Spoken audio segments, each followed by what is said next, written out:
శ్రీ గురుభ్యో నమ. గురుర్బ్రహ్మ గురుర్విష్ణు గురుర్దేవో మహేశ్వర గురు సాక్షాత్ పరం బ్రహ్మ తస్మై శ్రీ గురవే నమ. అస్మద్ గురుచరణ పాదారవిందాభ్యాం నమ. నిన్నటి మన మహాభారత ప్రస్థానంలో నలోపాఖ్యానం జరుగుతోంది. ఆ నలోపాఖ్యానంలో అంతమంది దేవతల యొక్క ఆశీస్సులతోటి, ఆ దేవతల యొక్క అనుగ్రహం పొందినటువంటిదైనటువంటి దమయంతి అక్కడ విశేషంగా ఆ నలుడి రూపంలోనే 5గురు ఉన్నప్పటికీ కూడా అందులో యథార్థమైనటువంటి నలుడిని గుర్తించి ఆయన్ని వివాహం చేసుకుంది. వరమాలని ఆయన మెడలో వేసి ఆమె ఆ స్వయంవరంలో నలుడి యొక్క మెడలో వరమాలని వేసి ఆనందంగా నలుడిని భర్తగా పొందింది దేవతల యొక్క ఆశీస్సులతోటి. దేవతలు కూడా వాళ్ళ ఇద్దరి పరస్పర అనురాగానికి ఆనందించినటువంటి వాళ్ళై నలుడికి వాళ్ళు ఆ దేవతలు నలుగురు కూడా ఒక్కొక్కళ్ళు 2 వరముల చొప్పున 8 వరాలని అనుగ్రహించారు. ఈ విధంగా ఆనందంగా ఆ స్వయంవరం జరిగితే అక్కడికి వచ్చినటువంటి దేవతలందరూ కూడా వాళ్ళ స్వర్గలోకానికి వెళ్ళారు. అట్లాగే విచ్చేసినటువంటి రాజులందరూ కూడా వాళ్ళ ప్రదేశాలకు వెళ్ళారు. ఆ తర్వాత ఆనందించినటువంటి భీమ మహారాజు వాళ్ళిద్దరికీ చక్కగా ఆనందంగా వైభవంగా వివాహం జరిపించాడు. ఉష్యతత్ర యథాకామం నైషధోద్వ్యపదాంబర భీమేన సమనుజ్ఞాత జగామ నగరం స్వకం. ఆ నిషధ దేశాధిపతి అయినటువంటి నలమహారాజు తాను కోరుకున్నట్లుగా కొంతకాలం విదర్భలో ఉన్నటువంటి వాడై ఆ భీమ మహారాజు యొక్క అనుమతితోటి ఆ దమయంతిని తీసుకుని తన నగరానికి వెళ్ళాడు.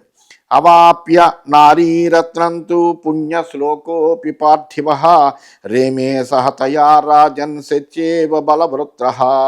ఆ పుణ్యశ్లోకుడైనటువంటి నలమహారాజు స్త్రీరత్నమైనటువంటి దమయంతిని పొంది ఆనందంతో శచీదేవితో ఉన్నటువంటి దేవేంద్రుల్లాగా ఆ దమయంతితో కలిసి సుఖంగా ఆనందంగా ఉంటున్నాడు. అరంజయత్ ప్రజావీర ధర్మేణ పరిపాలయన్ అతీవ ముదితో రాజా భ్రాజమానో అంశుమానివ. అరంజయత్ ప్రజావీర ధర్మేణ పరిపాలయన్. ఈ విధంగా సంతృప్తి చెందినటువంటి నలమహారాజు సూర్యుడిలా ప్రకాశిస్తున్నటువంటి వాడై వీరుడై ధర్మ మార్గాన్న పరిపాలన చేస్తూ ప్రజలందరినీ కూడా చక్కగా రంజింపజేస్తున్నాడు. ఈజే చాపి అశ్వమేధేన యయాతిరివ నాహుష అన్యైశ్చ బహుభిర్ధీమాన్ క్రతుభిశ్చాప్త దక్షిణై.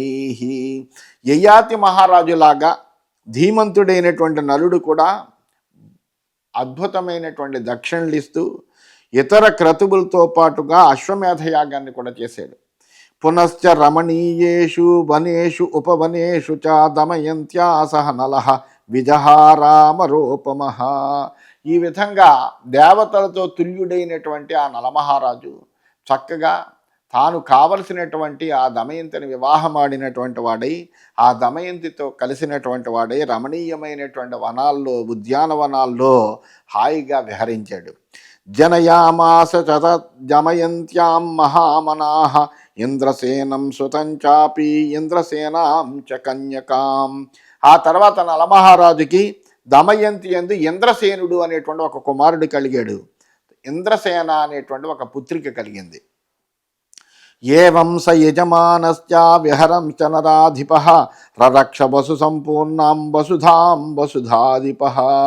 ఈ విధంగా నలమహారాజు అనేకములైనటువంటి యజ్ఞాలు చేస్తూ ఆ భార్యతో కలిసి ఆనందంగా ఉంటూ గృహస్థాశ్రమ జీవితాన్ని సంతృప్తిగా గడుపుతూ పిల్లలతోటి ఆ వసుధాధిపుడైనట్టుగా ఉంటూ సిరి సంపదలతో తొలతూగేటట్టుగా ఆయన చక్కగా ఈ భూమినంతటినీ కూడా పరిపాలిస్తున్నాడు.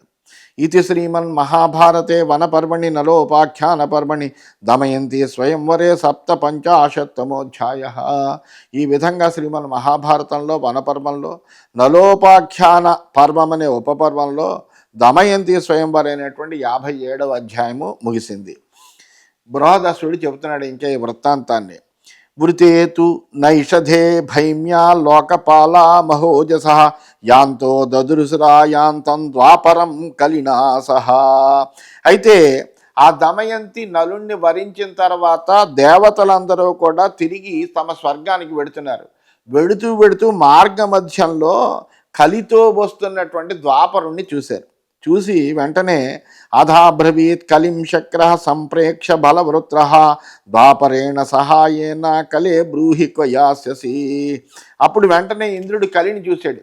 చూసి ఏమిటయ్యా కలి, ఈ ద్వాపరుడితో కలిసి నువ్వు ఎక్కడికో పెడుతున్నావు ఏమిటి, ఎందుకు పెడుతున్నావు, ఎక్కడికి పెడుతున్నావు చెప్పు అని అడిగాడు.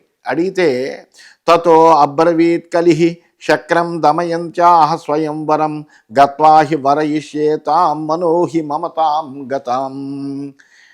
అంటే అప్పుడు ఆ కలి చెప్పాడు, ఓ ఇంద్ర, నా మనస్సు దమయంతి యందు లగ్నమైందయ్యా, ఆ దమయంతి స్వయంవరానికి వెళ్ళి ఆమెను వరిస్తాను అని ఇంద్రుడితోటి కలి చెప్పాట.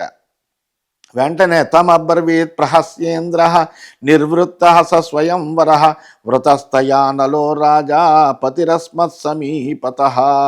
అప్పుడు ఇంద్రుడు పరిహాసంగా నవ్వుతూ, ఏమిటయ్యా ఇప్పుడు వెళ్ళడం ఏమిటి నువ్వు, ఆ దమయంతి స్వయంవరం పూర్తయింది, మా సమక్షంలోనే దమయంతి నలమహారాజుని భర్తగా వరించింది అని కలితో చెప్పాడు. చెప్పేటప్పటికీ అప్పుడు ఆ కలి ఏవముక్తస్తు శక్రేణ కలి కోపసమన్విత దేవానామంత్రియ తాన్ సర్వాన్ ఉవాచేదం వచస్తదా. ఇంద్రుడు ఈ విధంగా చెప్పిన తర్వాత క్రోధంతో కలి దేవతల్ని దగ్గరికి పిలిచి వాళ్ళతోటి ఈ విధంగా అన్నట్ట, దేవానాం మానుషం మధ్యే యత్సా పతిమనిందత తతస్తస్యా భవేన్యాయం విపులం దండధారణం. దేవతలకు మానవులకు, దేవతల మధ్యలో దేవతలు కూడా స్వయంవరంలో ఉండగా ఒక మానవుణ్ణి దమయంతి పతిగా స్వీకరించిందా దేవతల్ని వదిలిపెట్టి, అందులోకి ఆమె పెద్ద శిక్ష పొందడం అనేటువంటిదే న్యాయము అన్నాడు. ఏవముక్తేతు కలినా ప్రత్యూచుస్తే దివౌకస అస్మాభి సమనుజ్ఞాతే దమయంత్యానలో వృత అని కలిపురుషుడు ఈ విధంగానే దేవతలు చెప్పారు. అదేం కాదయ్యా, మేము అనుమతిస్తేనే మా యొక్క అనుగ్రహంతో దమయంతి నలుణ్ణి వివాహం చేసుకుంది, వాళ్ళ ఇద్దరి యొక్క వివాహానికి కూడా మా యొక్క అనుమతి సంపూర్ణంగా ఉంది, మా యొక్క ఆశీస్సులు కూడా ఉన్నాయి అని వాళ్ళు చెప్పారు. కాచ సర్వగుణోపేతం నాశ్రయేత నలనృపం యో వేద ధర్మాన్ అఖిలాన్ యథావచ్చరితవ్రత యోధీతే చతురో వేదాన్ సర్వాన్ ఆఖ్యాన పంచమాన్ నిత్యం తృప్తా గృహే యస్యా దేవా యజ్ఞేషు ధర్మతః అహింసా నిరతో యస్యా సత్యవాదీ దృఢవ్రతః యస్మిన్ దాక్ష్యం ధృతిర్జ్ఞానం తపస్సౌచం దమశమః ధ్రువాణి పురుషవ్యాఘ్రే లోకపాల సమే నృపే ఏవం రూపం నలం యో వై కామయేత్ చెబితుం కలే ఆత్మానం సశపేన్మూఢ హన్యాత్ ఆత్మానమాత్మన. అంటే అప్పుడు ఇంద్రుడు చెప్పాడు, ఏమయ్యా, నలుడంటే సామాన్యమైనటువంటి వాడు కాదయ్యా, సమస్తమైనటువంటి సద్గుణములతోటి శోభితుడైనటువంటి వాడు ఆ నలమహారాజు. అంతేకాకుండా అత్యంతమైన సౌందర్యం కలిగినటువంటి వాడు. అటువంటి నలమహారాజుని ఏ స్త్రీ వరించకుండా ఉంటుందయ్యా. ఆ నలమహారాజు సమస్తమైనటువంటి వేద ధర్మాలు తెలిసినటువంటి వాడు. ధర్మ మార్గంలో ప్రవర్తించడం అనేటువంటిది అతని యొక్క వ్రతము. 4 వేదాలని అధ్యయనం చేశాడు. అతని గృహంలో ఎప్పుడు జరిగేటువంటి యజ్ఞంలో దేవతలు నిత్యతృప్తులే ఉంటారు. అంటే ఎల్లప్పుడూ కూడా యజ్ఞయాగాదుల్ని చేస్తూనే ఉంటాడు. అహింసా నిరతుడైనటువంటి వాడు, సత్యవ్రతుడు, సత్యాన్నే పలుకుతాడు, దృఢమైనటువంటి దీక్ష కలిగినటువంటి వాడు, సమర్థత, ధైర్యము, జ్ఞానము, తపస్సు, శౌచము, దండోపాయము, శాంత స్వభావము, ఇవన్నీ కూడా లోకపాలురలో ఉండేటువంటి గుణాలు. ఇవన్నీ ఆ గుణాలన్నీ కూడా నలమహారాజులో ఉన్నాయ్యా. ఇట్టి మహారాజుని ఎవరైనా శపించాలనుకుంటారయ్యా? అంత ధర్మవర్తనుడై, అంత జ్ఞాని అయి, అంత అన్ని సమస్తమైనటువంటి గుణాలు కలిగినటువంటి వాడిని ఎవరు శపిస్తారయ్యా? అట్టివాడు తన్ను తాను శపించుకుని తన్ను తాను చంపుకునేటువంటి మూర్ఖుడు అవుతాడో అతన్ని ఎవరైనా శపిస్తే కనుక. అందువలన అంతటి అద్భుతమైనటువంటి గుణోపేతుడు కాబట్టే దమయంతి అతన్ని ప్రేమించింది, వివాహం చేసుకోవాలనుకుంది. అందువలన వాళ్ళు ఇద్దరూ కూడా అన్యోన్యము పరస్పరము కూడా ఇద్దరు కూడా భార్యాభర్తలుగా తగినటువంటి వాళ్ళు అని చెప్పాడు. ఏవం గుణం నలం యో వై కామయే చెబుతింకలే కృచ్ఛే సనరకే మధ్యేత్ అగాధే విపులే హృదే ఏవముక్త్వా కలిం దేవాహ ద్వాపరం చ దివం యయుః. అలా మంచి గుణములు కలిగినటువంటి ఆ నలుణ్ణి శపించడానికి సిద్ధపడినటువంటి వాళ్ళని అతి క్లిష్టమైనటువంటి నరకంలో లోతైనటువంటి నదిలో ముంచుతారయ్యా. ఈ విధంగా కలికి ద్వాపరుకుడికి కూడా దేవతలు చెప్పారు. చెప్పి ఆ దేవతలు స్వర్గానికి వెళ్ళారు. తతో గతేషు దేవేషు కలిద్వాపరమబ్రవీత్ సంహర్తుం నోత్సహే కోపం నలేపస్యామి ద్వాపర భ్రంశయిష్యామి తం రాజ్యాత్ నభైమ్యా సహరంస్యతే త్వమప్యక్షాన్ సమావిశ్య సాహాయం కర్తుమర్హసి. ఆ దేవతలు వెళ్ళిపోయిన తర్వాత ఆ ద్వాపరుడితోటి కలి అన్నాడు, ఓ ద్వాపర, నలుడి మీద ఉండేటువంటి కోపాన్ని నేను చంపుకోలేకపోతున్నానయ్యా. నేను నలుల్లో ఏదో రకంగా దొరతాను, ఆ నలుడిని ఆవహిస్తాను, నలుడిని రాజ్యభ్రష్టుడిగా చేసి దమయంతుడితో సుఖపడంగా నేను చేస్తాను. నువ్వు కూడా నాకు సహాయం చెయ్యాలి, నువ్వు పాచికలను ఆవహించి నాకు సహాయపడవలసింది అని ద్వాపరుణ్ణి కోరాడు. ఈ విధంగా ఇది శ్రీమన్ మహాభారతే వనపర్వణి నలోపాఖ్యాన పర్వణి కలి దేవ సంవాదే అష్టపంచాశత్తమోధ్యాయ. ఈ విధంగా శ్రీమన్ మహాభారతంలో వనపర్వంలో నలోపాఖ్యాన పర్వం అనే ఉపపర్వంలో కలి దేవతల యొక్క సంవాదం అనేటువంటి 58వ అధ్యాయం అయింది. 59వ అధ్యాయంలోకి మనం ప్రవేశించాము. ఈ వృత్తాంతమంతా కూడా బృహదస్సుడు ధర్మరాజుతో చెబుతున్నాడు. ఏవం స సమయం కృత్వా ద్వాపరేణ కలి సహ ఆజగామ తతస్తత్ర యత్ర రాజా సనైషద. ఈ విధంగా కలి ద్వాపరుడు అనుకున్నారు. ఏదో విధంగా నలుణ్ణి ఆవహించాలి అని కలి అతన్ని మనము చాలా కష్టాలు పడేట్టుగా చెయ్యాలి, రాజ్యభ్రష్టుని చెయ్యాలి అనుకున్నాడు.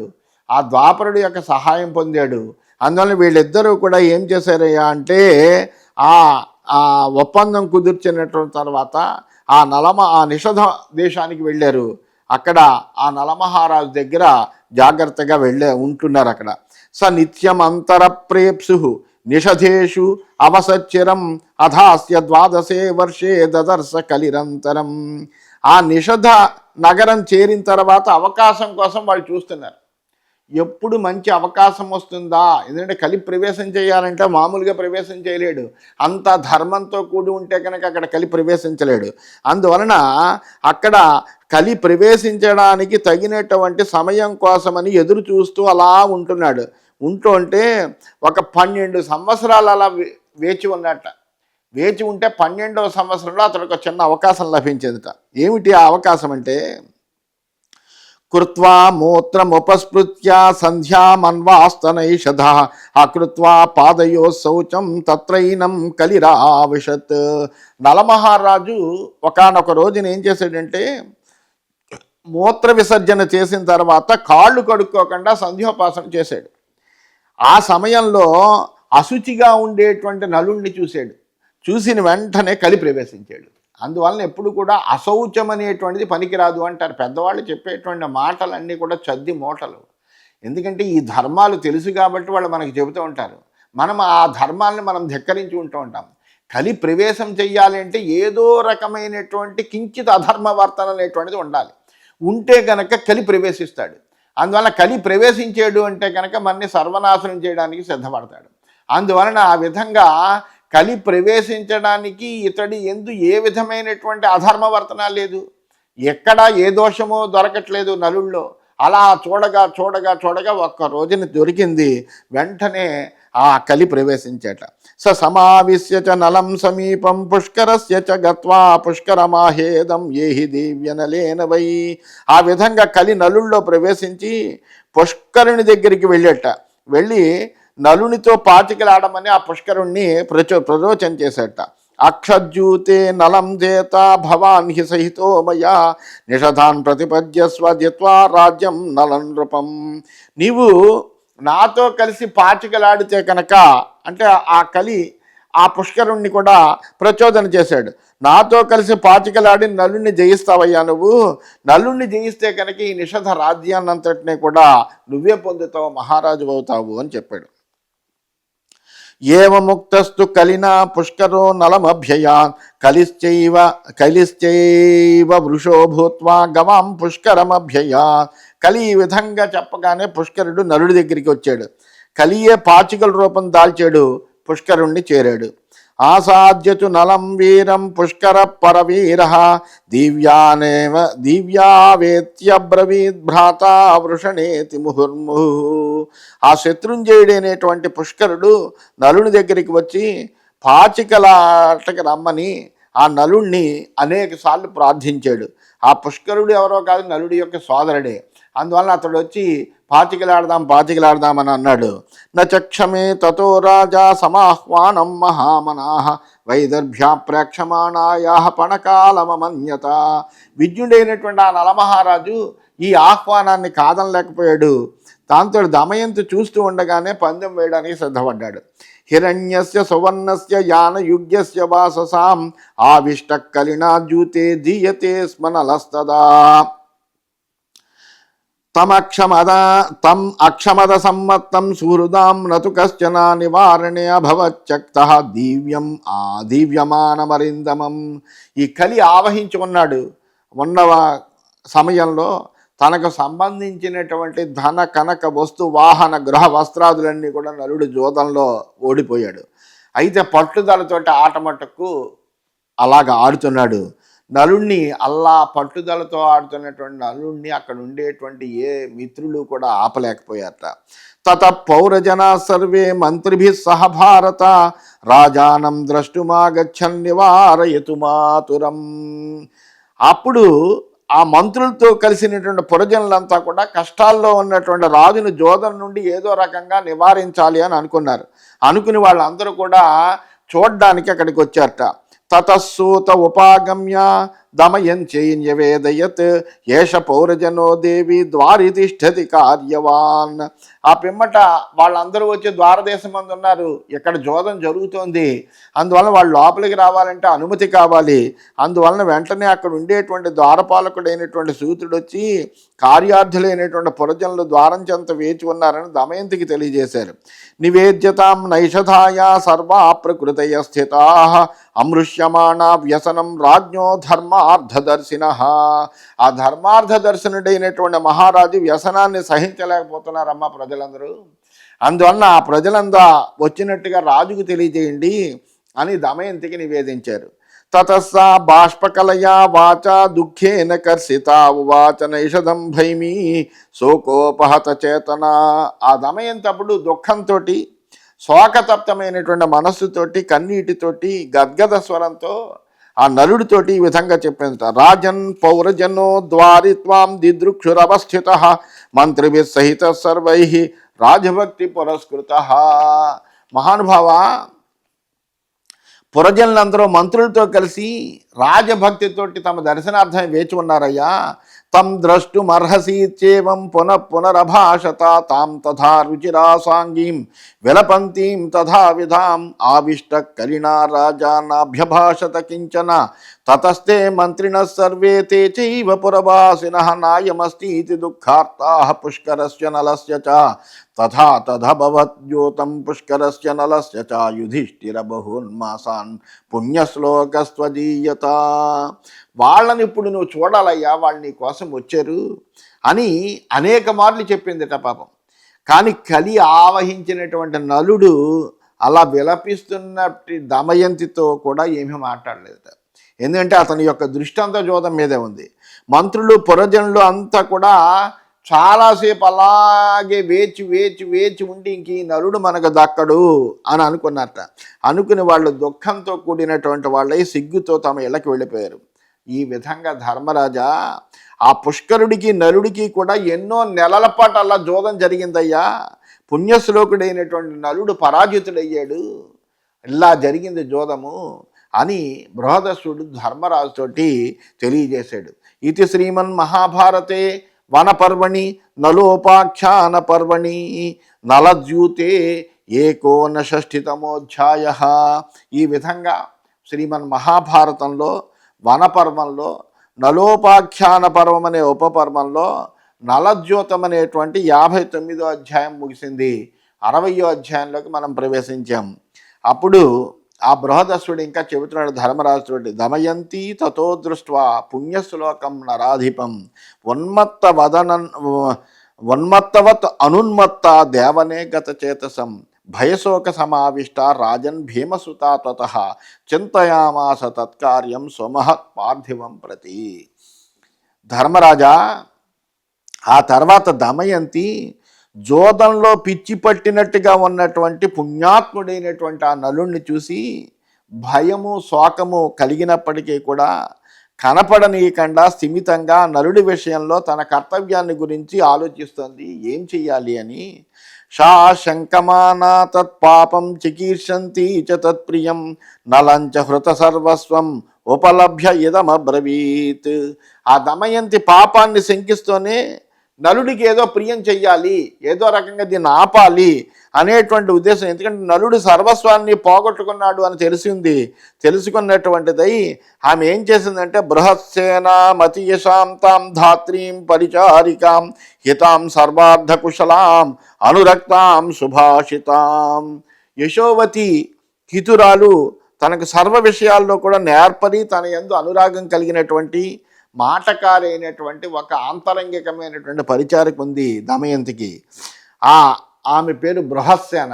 ఆ బృహస్సేన ఉద్దేశించి దమయంతి ఈ విధంగా పలుకుతోంది, బృహస్సేనే వ్రజామత్యాన్ ఆనాయ్య నలశాసనాత్ ఆచక్ష్వయద్ధృతం ద్రవ్యం అవశిష్టం చ యద్వసు. బృహస్సేన, ఆ మంత్రులందరినీ పిలువమ్మా, తీసుకొచ్చి జోదంలో పోయింది కాక మిగిలిన ధనం ఎంతో తెలపమని రాజాజ్ఞగా చెప్పు నువ్వు అని తానే ఆజ్ఞాపించే బృహస్సేనకి. తతస్తే మంత్రిణ సర్వే విజ్ఞాయ నలశాసనం అపినో భాగదేయం స్యాత్ ఇత్యుక్త్వా నలమావ్రజన్. అప్పుడు మంత్రులందరూ కూడా వచ్చారు, నలుని యొక్క శాసనాన్ని విన్నారు. విని వాళ్ళు మన అదృష్టం ఎట్లుందో పరీక్షిద్దామని ఆ మహారాజు దగ్గరికి వచ్చారట. తాస్తు సర్వా ప్రకృతయ ద్వితీయం సముపస్థితా న్యవేదయద్ భీమసుత నచ తత్ప్రత్యనందత. వాళ్ళందరూ రెండో పర్యాయం మళ్ళీ దమయంతి దగ్గరికి వచ్చారు. వచ్చి దమయంతి కూడా మరోసారి నలుడికి నివేదించింది. కానీ అప్పటికి అతడు ఏమీ మాట్లాడడానికి ఆమోదించలేదు. వాక్యం అప్రతినందంతం భర్తారం అభివీక్షస దమయంతి పునర్వేష్మ వ్రీడితా ప్రవేశ నిశమ్య సతతం చాక్షాన్ పుణ్యశ్లోక పరాంగుఖాన్ నలంచ హృత సర్వస్వం ధాత్రీం పునరువాచ బృహస్సేనే పునర్గచ్చ వార్ష్ణీయం నలశాసనాత్ సూతమానయ కళ్యాణి మహత్కార్యముపస్థితం. తన మాటకు ఏ విధంగానూ ఆమోదం తెలపనటువంటి భర్తను చూసింది దమయంతి. చాలా సిగ్గుపడింది. తన ఎంతో అనురాగం కలిగేటువంటి వాడు, అటువంటి వాడు ఇలా మారిపోయాడే అని చూసుకుంది. సిగ్గుపడినటువంటిదే అంతఃపురానికి వెళ్ళిపోయింది. ఈ జోదం నలుడికి ప్రతికూలంగా ఉన్నది అనేటువంటి విషయం తెలుసుకుంది. నలుడి యొక్క సర్వస్వము హరింపబడినట్లుగా తెలిసింది. వెంటనే బృహస్సేనని పిలిచి వెంటనే నలుని ఆజ్ఞగా తెలిపి రథసారథి అయినటువంటి వార్ష్ణేయుడిని తోడుకుని తీసుకురమ్మని చెప్పింది. బృహస్సేనాతు సాశ్రుత్వా దమయంత్యాః ప్రభాషితం వార్ష్ణేయమానయామాస పరుషైరాప్తకారిభిః. వెంటనే ఆ దమయంతి ఆజ్ఞానుసారము అక్కడికి ఆ బృహస్సేన వెళ్ళి వార్ష్ణేయుడిని తీసుకొచ్చింది. ఆ తర్వాత ఏం జరుగుతోంది అనేటువంటిది మనము రేపటి విషయంగా తెలుసుకుందాం తెలియజేస్తూ స్వస్తి.